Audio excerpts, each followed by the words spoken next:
What's going on, everyone? Brian Schmidt here, and in this video we're going to be discussing two different exercises that you guys can add to your routine to help increase your deadlifting max over time, or really just your deadlifting form in general. So the two exercises I'm talking about is going to be the deficit deadlift and the rack pull. Now, these two exercises work with each other, but they're also opposites of each other. And what I mean by that is the deficit deadlift is an exercise that's going to focus on the lower half of the deadlifting movement. It's going to focus on overall strength with picking the bar off the ground and really just that speed it takes to get it up. The rack pull on the other end of the spectrum is going to focus on the upper half of the deadlift movement. So a lot of people have the problem when they're maxing out, locking out that final form, and that's what this is going to help do, is focus on the top half, the muscles you're utilizing up there, grip strength, all the above, to really help make it easier for you to hit that next max. So, first exercise, let's get into it. We're going to do the deficit deadlift.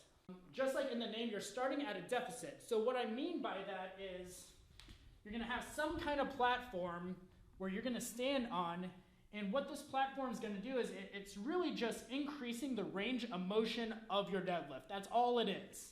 So it's actually more simple than it sounds. But there's no really standard starting deficit in inches. There's a recommended range from 1 inch to 3 inches. But really, it's ultimately going to depend on what your body dimensions are. So of course, all of us, everyone's created different. You have some people that are really tall with really long arms, short arms, some people that are really short.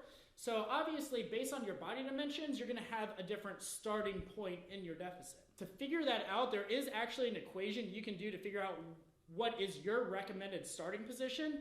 And what you're going to do is, it's really simple. You're going to take your wingspan in inches, you're going to subtract it from your height in inches, and that number you get, the difference, you're going to take that number, divide it by 2, and that's going to give your starting deficit in inches.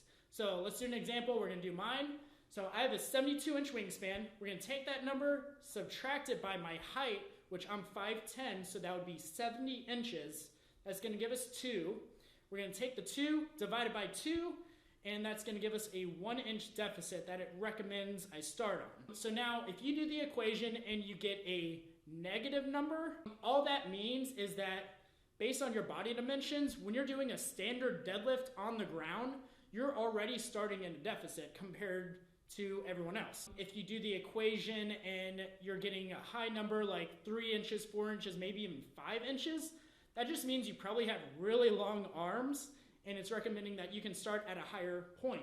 That doesn't mean necessarily start at 4 inches right off the bat. If you've never done deficit before, I would still start at 1 inch, work your way up to 2. When you feel comfortable, work your way to 3 and maybe even 4. So even for me, it recommends that I started at 1 inch. You can see over here I'm standing on a 100-pound plate, which is actually more like 2 inches off the ground.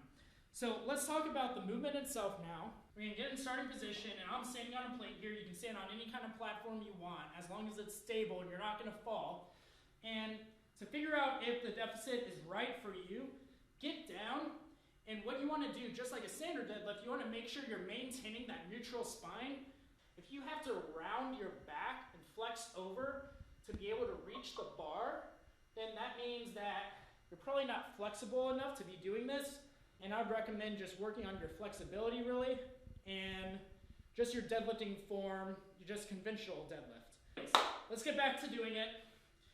So like I said, get that neutral spine, get a nice tight grip. Actually, we'll do double overhand. And you want to get your butt as low as you can, because that's what this is focusing on, is the lower part of the movement. So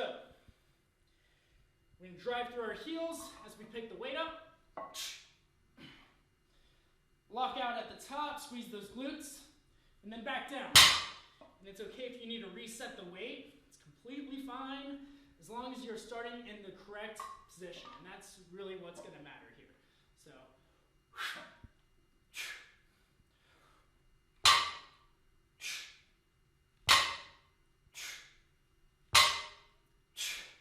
now, as I do it, you see every time my butt is getting super low to the ground.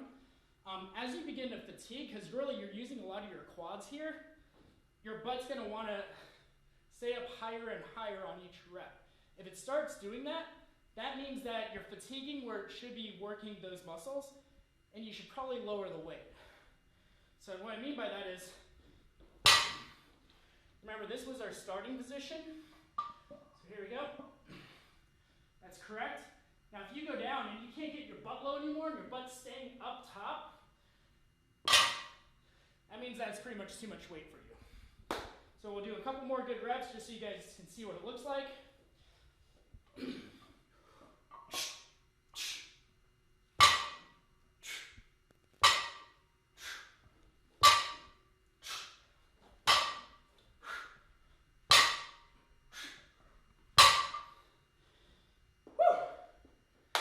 There you go, there's the deficit deadlift. So, let me know if you guys have any questions on that one. Let's go on to the second exercise. All right guys, so the next exercise we're gonna talk about is the rack pull. Now, like I said earlier, this exercise is really gonna focus on the upper portion of the deadlift. So for a lot of you guys that are having trouble locking out the end of the movement, this is really the exercise you want to focus the most on. This is the exercise I need to focus the most on. You know, I need to get more used to holding heavy weight. So, and that's really what this is going to help me be able to do. So just like the deficit deadlift, there's no one starting point for this exercise. There's really a range. So you can either start mid-shin or anywhere up to just above the knee, maybe 1 inch, no further than that. Starting at the bottom portion of this range is going to work the most amount of muscles because you have a wider range of motion, of course. So as you work up towards your knee and even past your knee, you're going to use less of your hamstrings and really focus more and isolate more your glutes, low back area. We already have it set up here. I'm about 1 inch below the knee, and that's what we're going to be lifting right now, just to show you guys what it looks like. So it's really simple. Got the 100-pound plates on each side right now. And it's really just like it is the top half of the deadlift movement. Here we go.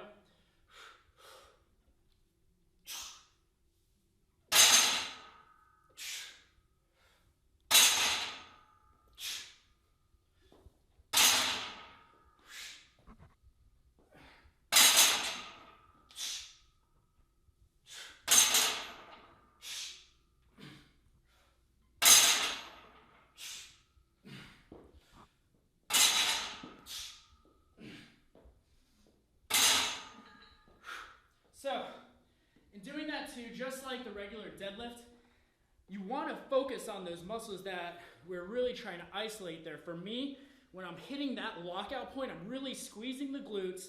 I have a nice tight grip and really focusing on overall form. My shoulder blades are back. I'm not hunched over. Whew! Let me catch my breath. But yeah, that's the rack pull. So I've definitely added this to my routine about every other back day. One back day I'll be doing more so the full range of deadlifts. And then next time it hits back day, I'm going to be focusing on these two exercises. I'm going to be doing several sets with the deficit deadlift. Once I finish that, I'll be doing several sets with the rack pull. Focusing on heavier weight, getting used to that, getting used to targeting those muscles, and really the point of these two exercises, strengthening your weakest points on the deadlift. So when you go out there to max out on the deadlift, you have a less risk of injuring yourself, and you'll have a much higher success rate at completing the lift. So there you guys go. Hope you all hit your goals. Definitely comment below. Let me know what your next goal is, and let us know when you hit that goal so we can give you a shout out on maybe our next video. If you like this video, make sure to thumb it up below. And as always, subscribe to the channel because we got a lot more videos coming to you soon. See you guys next time.